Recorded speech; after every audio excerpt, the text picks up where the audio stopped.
bilang mag-asawa din, mas maganda na nakikita ng anak natin na sweet kayong mag-asawa, na nagtatawanan kayo, nag-I love you ka sa asawa mo.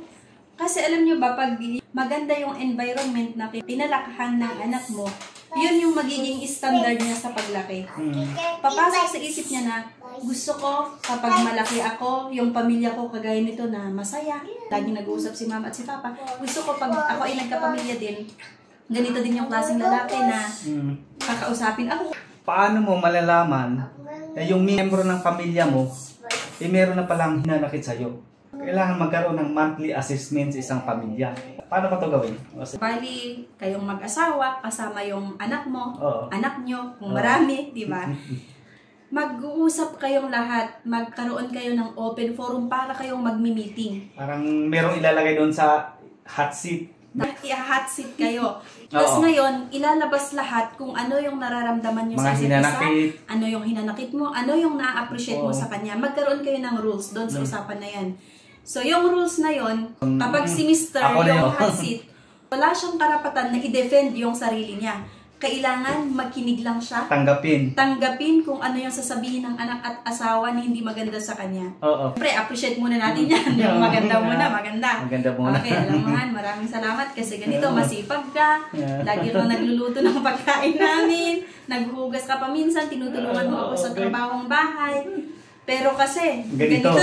Yan. Ganyan. Pero kasi, alam mo ba, parang meron akong hindi gusto sa ugali mo. Yun. Minsan, mahinitin, ganyan. Ikaw kasi, nagiinom ka. Ganyan, pero hindi nagiinom to ha. Halimbawa lang. Ikaw kasi, naninigarilyo ka. Alam mo ba kung magkano yung budget mo sa sigarilyo kung itotal natin lahat, pati yung pinang-iinom mo? Tsaka hindi magandang halimbawa. Ang gusto ko lang masabi sa'yo ay sana magbago ka na. Ganyan. Tapos, kung magsalita yung anak, kailangan tanggapin mo. Ang sakit pa naman sa pakiramdam pag anak mo yung magsalita. Kung sino, miyembro ng pamilya, yung malalagay sa hot seat, makinig lang siya, hindi siya magsasalita, tanggapin niya lahat yung mga negative, mga positive. Pagkatapos niyan, magkaroon ng assessment. Ano yung mga i-improve, ano yung mga hindi dapat baguhin, ano yung mga babaguhin. Pagkatapos niyang i-hot seat, pagkatapos siya na pagsabihan ng hindi maganda at yung mga magaganda, ngayon, kailangan niyang magsalita. Ang sasabihin niya naman ngayon, yung mga pagtanggap niya doon sa mali, humingi ng sorry sa kapamilya niya, at ngayon, sasabihin niya kung ano yung dapat niyang baguhin. So, kunwari ikaw, ayaw ko ng manigarilyo, ayaw ko ng uminom. Halimbawa, kung ako yung pinagsabihan, marami silang sinabi sa akin na negative. Sasabihin ko, pasensya na kayo anak, pasensya na aking asawa. At alam ko talaga na nagawa ko ang mga ito at maaaring nasaktan ko yung feelings nyo. Bagamat mahirap sa akin na gawin, pero subukan ko na gawin ito at magagawa ko ito. Tutulungan niyo ako. Tulungan sa isang pamilya talaga. At ipag-pray niyo ako para makayanan ko ito. Kasi ang hirap yung babaguhin mo yung sarili mo na ikaw lang. Kailangan kasama yun yung pamilya mo. Buong pamilya. Ginawa niyo, halimbawa, nanigarilyo na naman, tas sasabihin mo ikaw na anak, Papa, nangako ka nung nag-usap tayo, or ikaw na misis, Han, may pinangako ka, kailangan mong baguhin ito. Kailangan sa pagbabago ng isang tao na miyembro ng pamilya, ay kasama lahat. Tulungan natin. Kunwari ang ating asawa ay nahihirapan siya na hinto yung paninigarilyo, yung pag-iinom. Tulungan natin siya. Paalalahanan natin siya in a nice way ha. Hindi yung galit na galit ka na. Hindi pa galit.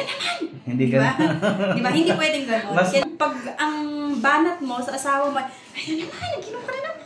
Ganyan. Ayan, kung ganyan mangyayari, kukuha pa yan isang bote. Baka instead na huminto siya. Kukuha pa. Masakit sa tainga yung boses ni Mrs. Nag-armalite na naman.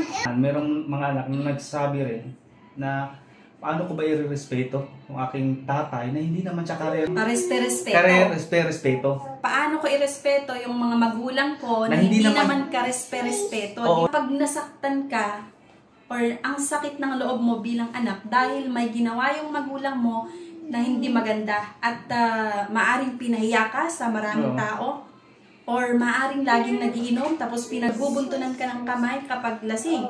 So, ang hirap nung ganun, diba? So, Eto ha, sa biblical tayo. Hindi man natin kaya na patawarin or hindi man natin kaya na respetuhin yung magulang natin dahil nga base sa explanation nyo ay hindi siya karespe-respeto. Dahil biblical ito na honor your parents, ang dapat nating gawin ay respetuhin natin yung ating magulang, hindi dahil siya, hindi dahil magulang mo, kundi dahil sumusunod ka sa salita ng Panginoon. Amen talaga. Hindi man respeto yung magulang natin, in terms of biblical talaga, kailangan nating respetuhin natin magulang dahil yun yung sabi sa Bible. At nire-respeto mo yung salita ng Panginoon. Oo. Respetuhin mo siya dahil nire-respeto mo ang salita ng Diyos. Panginoon. Oo. O nire-respeto mo ang Panginoon, kaya dapat lang respetuhin mo yung salita niya, respetuhin mo yung magulang mo. At once na ikaw mismo yung rumispeto sa magulang mo, or kahit siguro magulang yung anak mo, nirespeto mo din yung anak mo, vice versa, ganyan. Kailangan nating magpakumbaba. Respetuhin natin sila. At once na nirespeto mo, pinakita mo yung respeto, I'm sure, re-respetuhin ka din nila. Diba? Sa isang magulang, kailangan talaga merong family engagement talaga. Ganon. At saka, sa isang pamilya, kailangan talaga merong discipleship. Oo, meron talaga. Talaga, oo. At kung tatay ka, number one ang tatay na role model sa isang pamilya. Siyempre, ang nanay din. Pero kasi pag tatay, iba yung impact. Sa isang mag-asawa, hindi talaga may iwasan yung mga misunderstanding. Kung sakaling mayroon mga ganyan talaga, pag-usapan, for example, nung kayo sa kwarto, mag-usap kayo. Pag-usapan niyo yung problema. Hanggat maaari talaga, huwag kayong magsigawan at saka iwasan ninyo na marinig yung pag-uusap ninyo ng inyong mga anak.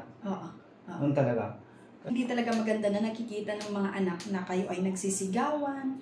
Bilang isang magulang, kailangan natin maingat sa ating mga pananalita, galaw, kailangan natin i-guide ang ating anak sa spiritual activity. Alam mo, minsan na aawa ako doon sa mga bata. Siyempre, hindi talaga maiwasan na makulit yan. Nagsasabihan ng magulang, ang ganyan na, naawa ako sa mga bata. Kasi minsan, kung ano yung sinasabi ng buwanga natin, parang nangyayari doon sa bata. Parang sa law of attraction, yung sasabihin mo, yun yung tendency na mangyayari. Marinig ng anak mo na salita ka ng bad words. Tapos sinabi niya doon sa kalaro. Nakopyan niya yan ngayon. Sasabihin niya doon sa kanyang kalaro. Tapos kapag yung nanay ng kalaro niya sinabihan, grabe naman, ano bang tinuro ng nanay mo sa'yo? Babalik sa atin. Mamaya, narinig mo na naman na nanay, ano ba yan? Di ba? Yung mga simpleng bagay, kailangan natin maging role model talaga. Mahirap man talaga, kailangan natin kontrolin yung mga nararamdaman natin. Ang hirap yan, kontrolin yung nararamdaman, lalo na paggalit na tayo. Kasi ako mismo, ina-admit ko talaga yun yung ganyan na ang hirap talaga i-control yung emosyon. Hanggang ngayon, nilalabanan ko pa talaga yung ganyan na sa galit na, marunong mag-slow down or mag-stop. Mahirap yun, pero kailangan natin yung gawin para sa ikabubuti rin naman ng pamilya natin. Parang mabilis lang din ako, mag-react sa mga sinasabi ng iba. Tapos once na parang kitang-kita sa mukha ko na galit ako, ganyan. So, yun din yung isa na pinagpe-pray ko. Noon pa, nasabi ko, Lord, tulungan mo ako kasi ayaw ko yung tipong ang bilis kong mag-react na mag-start na magsalita. Ayaw ko na magsalita ng hindi maganda sa tuwing meron akong naririnig na sinasabi sa akin or So, kailangan din natin talaga ipag-pray yung emotion. Kasi ang hirap baguhin yung talagang ugali mo na gano'n, yung masungit, yung pag nag-react ka, yung mga plato pinagtatapon na. Paano ba ito makontrol talaga? Una-una, ipag-pray natin. Tsaka kung ramdam natin na galit na tayo, magkulong muna sa kwarto. Kagaya namin, hindi rin naman kami perfect. Minsan talagang kita sa amin na meron kami hindi pagkakaintindihan. Minsan hindi kami nagkakaintindihan. May mga bagay kasi hindi na naman talaga kami pareho ng iniisip, pareho ng gusto, ganyan. Pero pag dumating sa time na parang magpipik na. Papasok ka na sa kwarto? Papagaya ko, minsan pag medyo nagpipik na yung hindi namin pagkakaintindihan, aalis muna ako sa kwarto, tapos papasok ako dito sa office. Gagawa ako ngayon ng mga ibang bagay. Siyempre, nag-i-edit ako, nag-aaral, ganyan. After ng ilang oras lang naman, or wala pang isang oras, tapos mamaya, nawala na rin. Tapos biglang papasok ka, tapos kausapin mo na. At eto pa yung isang tips ha. Kung pag galit na galit kayo, hindi nyo kayang kausapin yung asawa nyo ha.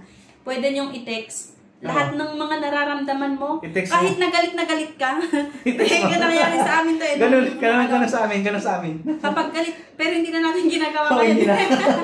Dati kasi sa amin talaga, nandun pa kami sa NCR, pag meron kaming hindi pinagkakaintindihan, kasi nagbo-boarding nga lang kami, ang liit ng space, parang ayaw din namin na naririnig yung mga ibang room yung pinag-uusapan namin. So ganito, pag galit ako, or galit na galit siya, or ako yung galit na galit, kahit magkatabi lang tayo noon. Kahit magkatabi lang kami, doon sa higaan, magkatabi talaga kami, nagte-text kami, nilalabas namin yung kung ano yung nasa sa loobin namin, kung ano yung hinanakit namin sa isa't isa, nilalabas namin sa text. Kasi talaga, ang sa amin, ayaw namin na marinig ng mga kapitbahay namin, ayaw namin na marinig ng mga yung mga nasa ibang room, yung away namin or yung hindi namin pinagkakaintindihan. Kasi hindi pagiging role model, lalong-lalo pag Kristiyano ka. Ang pangit lang na isa kang Kristiyano tapos lagi kayong nag-aaway na mag-asawa, narinig nung mga kapitbahay or rinig yung mga nasa ibang boarding. Kaya talaga uso sa amin noon, pag meron talaga kami hindi pinagkakaintindihan, text lang talaga yan. Text lang talaga, Tsaka galit na galit talaga sa pag-text. Parang masisira na yung keyboard sa galit. Yung bang emoji na pusa, meron pag nagdaganon. Tapos yung emoji talaga na, yung galit, alam mo yung nag-orange na yung umaapoy na yung galit. Diba? Pero mas maganda yun kasi nilalabas mo yung nararamdaman mo. Pagkatapos na, labas ka, inom ka ng malamig na tubig, wala na yun. Pagkatapos na, pero minsan naman sa amin din, pag meron kami yung talagang hindi pinagkakaintindihan kasi nga bago tayo noon, ang ginagawa ko, it's either ako yung mamamasyal sa mall or siya yung lalabas. Kailangan talaga magpalamig. Ang hirap lang na sabay kayo na nandun sa bahay, tapos pareho kayong mainit ang ulo, nagkita pa kayo, wala na, baka mag-ano pa kayo. So, kailangan talaga merong tubig at apoy. Merong tubig lagi kapag may apoy. Oo, gano'n lang yan. Pag may nag-aapoy, dapat may tubig din. Sa parenting naman, start your family, engage your family, and disciple your family. Kung gusto nating maging masaya, productive, patagumpay ang ating pamilya, kailangan natin mag-engage sa Panginoon. Walang ibang paraan para yung isang pamilya ay maging masaya. Isa lang ang paraan dyan, engage natin ang ating pamilya sa ating Panginoong Hesus sapagkat siya ang nagbibigay sa atin ng buhay. Tama. Siya ang nagbibigay sa atin ng kasiyahan. Kung ano meron tayo, lagi kong sinasabi, kung ano meron tayo na mga blessings, ito galing sa Panginoon. Ano pa ba yung pumipigil sa atin para hindi natin i-engage sa ating pamilya sa Panginoon? Nandoon na lahat yung rason sa atin para yung ating pamilya i-engage natin sa ating Panginoon. Discipleship talaga. I-disciple natin yung pamilya natin. Sa atin naman, maliit pa si Crystal. Habang maliit pa siya, unti-untiin na natin siyang minumol. Kailangan natin paghandaan talaga. Kasi nga, yung sabi ng tatay ko, mahirap turuan yung malaki na nakalabaw. Kasi lumalaban na yan.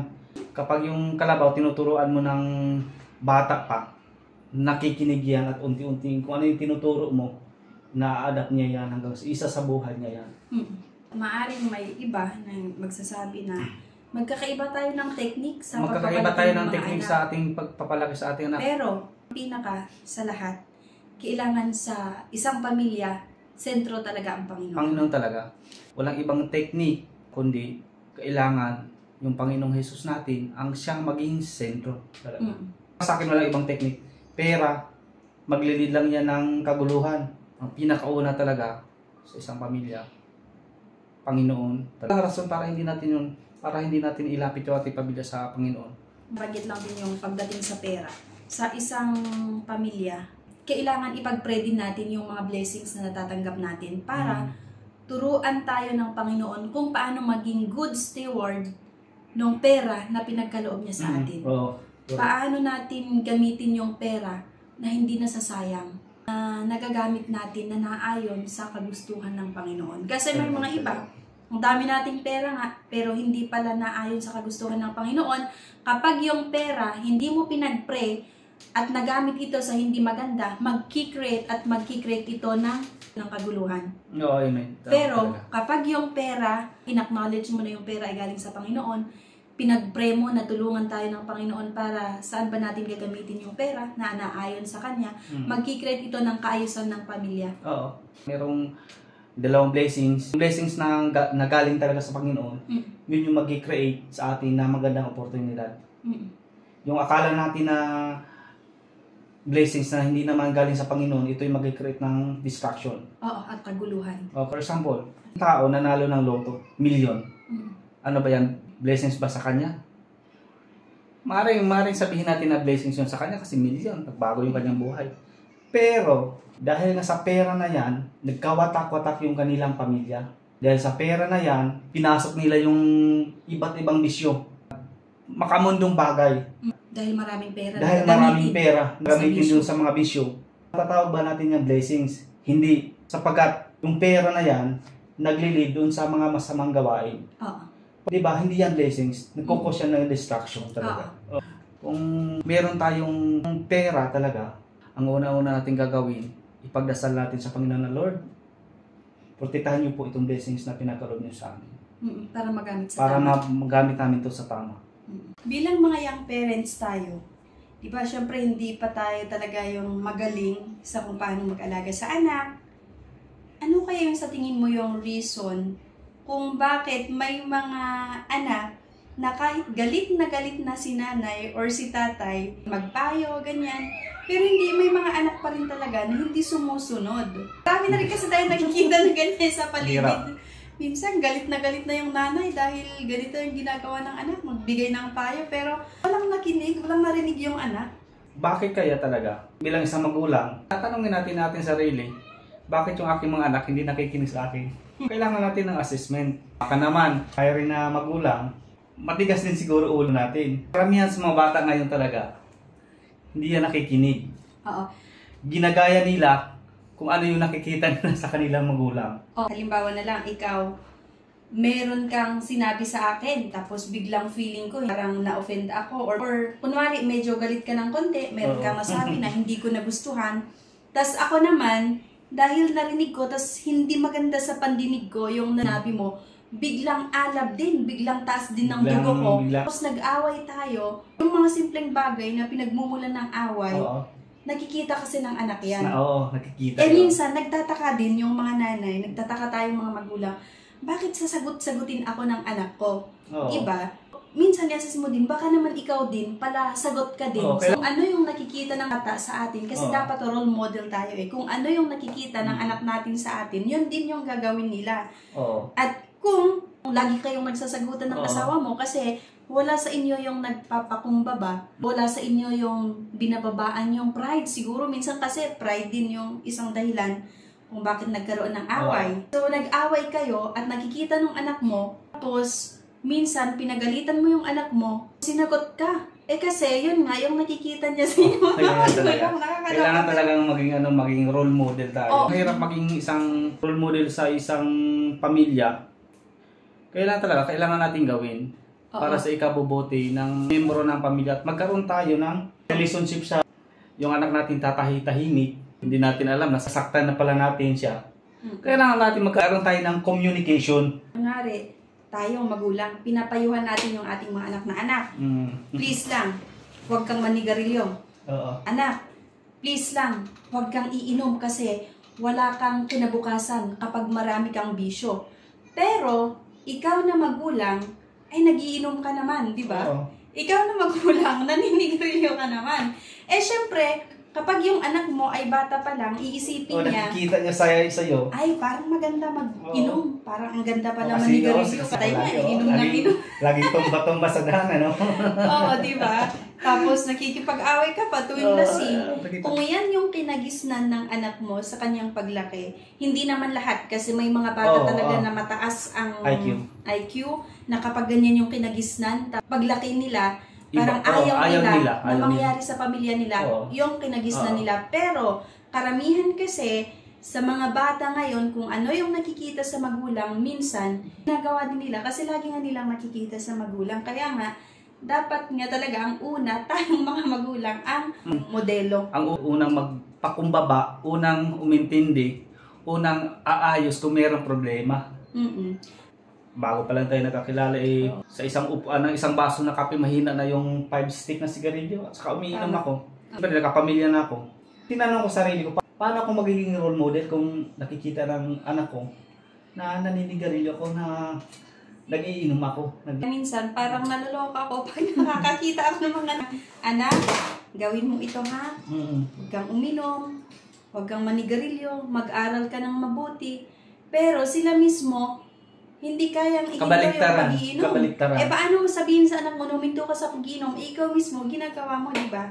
Yung mga anak natin talaga. Iyan talaga na nasasaktan sa mga nakikita nila sa magulang. Kaya lang, hindi na nila din nasasabi kung ano yung nasa sa loobin nila. Lalo pag nakikita nilang laging nag-aaway yung magulang, nagkaroon na ng boundary. Si mama nga, inaaway, how much more kung ako pa kaya, gano'n na mga katanungan. Oo. And sa panahon kasi ngayon, iba yung panahon natin. Diba, iba yung impact ng ano ngayon. Yung panahon natin, 1980s, ganun ba yung way ng pagpapalaki sa anak. Kasi kahit palu-paluin mo yan, hindi uso sa kanila yung magrebelde.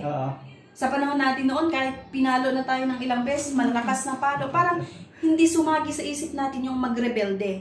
Pero kasi dahil ngayon may social media na tayo at maraming napapanood yung mga bata, na kapag may sinabi yung magulang sa kanila dahil protected sila ng batas, pwede silang lumaban sa kanilang magulang, pwede silang umalis, magrebelde. Kasi kaya dapat yung pagpapalaki natin ng ating anak, lalong-lalo sa panahon natin ngayon, ay gentle parenting. Ang tanong kasi, bakit ako makikinig kay inay na sila nga hindi nila maayos-ayos yung kanilang sarili? Tatanungin natin, kailan last time na sinabi ng ating anak na, "Ma, Pa, I love you." Kung hindi na natin yung naririnig, ibig sabihin, meron na yung problema. Meron, hindi sila nag-o-open up sa'yo. Hindi nag-o-open pero up. nakikita mo na parang tahimik lang sila, di ba? Pero wala kang naririnig na sa kanila.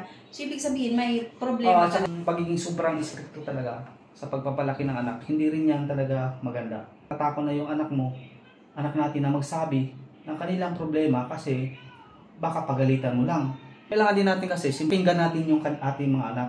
Kaya nga, may kasabihan na kapag sobrang istrikto ka sa inyong anak, sa iyong anak, at sa pagpapalaki sa kanila, na konting galaw lang nila bawal yan, tapos or may kasamang palo. Nagpapalaki ka ng anak para maging sinungaling. Bakit? Lahat ng nakikita mo ay puro mali. Pwede naman maging istrikto kasi kailangan natin silang disiplinahin. Pero bawal yung sobra. Kasi kagaya ng sabi ko kanina, nagpapalaki ka ng anak para maging sinungaling. Bakit? Kapag tatanungin mo, "Anak, bakit ka uminom?" Sabi niya, "Wala, gusto ko lang." Pero may rason meron pala meron na palang problema doon. "Anak, bakit hindi ka umuwi dito sa bahay sa tamang oras?" "Wala ma, may assignment kami kasi, may hinabol kami na project." Pero hindi pala yon yung reason kung bakit hindi siya umuwi ng maaga. Kasi ayaw niyang umuwi sa bahay niyo na naman kung puro away lang din ang nakikita niya. So pumapasok na doon yung pagsisinungaling. Hindi rin maganda yung sobra kang, yung permissive ka ba, hinahayaan mo lang yung anak mo. Na, sige, gawin lang yung ganyan, walang problema, gawin mo lang. Ibig sabihin niyan, lalaki yung anak mo, na sinusunod niya yung kanyang gusto, dahil nga, alam ng anak mo na ikaw naman ay hindi nakikialam sa kanya. Anak mo may nakaaway sa labas, di ba? Tapos syempre bata pa sila, uso talaga yung minsan hindi sila magkakaintindihan ng kalaro. Tapos yung anak mo naman yung nagkasala. Kaso ang ginawa mo, yung kalaro niya yung pinagalitan mo. Kasi nga mahal na mahal mo daw yung anak mo. Kaya hindi mo siya pinagalitan at sa tingin mo siya lagi yung tama kahit siya yung mali. Maling pagmamahal yung ganun. Pwede natin paluin yung anak natin, pero hindi naman yung sobrang palo ha. Pero once na pinalo mo yung anak mo, i-explain mo naman sa kanya. Sabihin mo, "Anak, alam mo ba kung bakit kita pinalo?" Tapos syempre explain mo na at ipapasok mo yung payo mo na kaya sa susunod hindi maganda yung ganun. Sa isang pamilya, napakahalaga yung oras. Importante kahit gaano ka busy, maglaan pa rin ang oras sa pamilya talaga.